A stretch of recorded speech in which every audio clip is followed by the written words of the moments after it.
শনিবার রাতে থেকে বমি পায়খানা, তারপরে ওই জায়গায় ডাক্তার দেখাইছিলাম, তা সেই হয় নাই, সুস্থ হয় নাই বলে হসপিটালে নিয়ে আসছি। অবস্থা বেশি ভালো না, আমার প্রচন্ড ব্যথা, পেট মাথা ব্যথা। 5 দিন আইসি আইসগা, ওষুধ খাইছি, অনেক ওষুধ খাইছি, কমে না। আমরা এই ট্যাবলেট খাওয়ানোর পরে পায়খানা একটু কম, বমি বেশি, অনেক বমি হয়েছে। কালকে হয়েছে আমার, কালকে ওষুধ খাইছিলাম, পরে দিয়ে আজকে এই জায়গায় এলাম সকালে। প্রতি বছরই দেখা যায় যে ভাইরাল জনিত ডায়রিয়ার সংক্রমণটা বেড়ে যায়।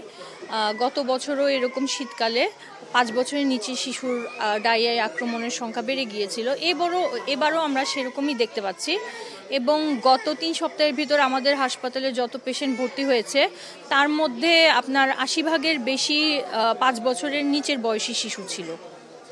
এটা একটা স্বাভাবিক আমরা দেখি যে শীতকালের সময় শিশুরা বেশি ডায়রিয়াতে আক্রান্ত হয়। যত পেশেন্ট আসছে শিশুদের ভিতর, তাদের মধ্যে প্রায় 60% মতো রোটাভাইরাল ডায়রিয়াতে আক্রান্ত।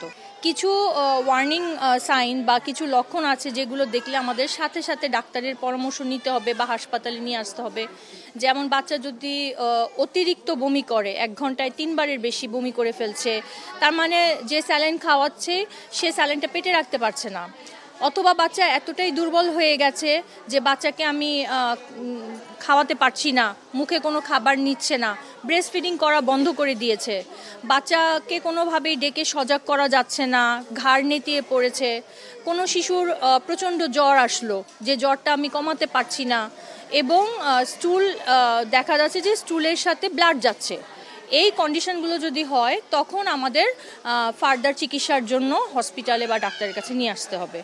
আদারওয়াইজ রোটাভাইরাল ডায়রিয়ার কারণটা এবং লক্ষণগুলো যেগুলো আমরা বললাম এগুলো যদি ফলো করে, বাচ্চাকে বাসায় রেখেও আমরা ওর স্যালাইনের মাধ্যমে চিকিৎসা করাতে পারি। কোনো রকম অ্যান্টিবায়োটিক দেওয়ার প্রয়োজন নাই। ডায়রিয়া চলাকালীন আমরা জিঙ্ক ট্যাবলেট প্রেসক্রাইব করি, যেটা বাচ্চার যে ইমিউনিটি সেটা বাড়ে এবং ডায়রিয়া জনিত যে ক্ষতিটা হয়েছে তার ইন্টেস্টাইনে সেটা রিপ্লেস করতে খুব হেল্প করে।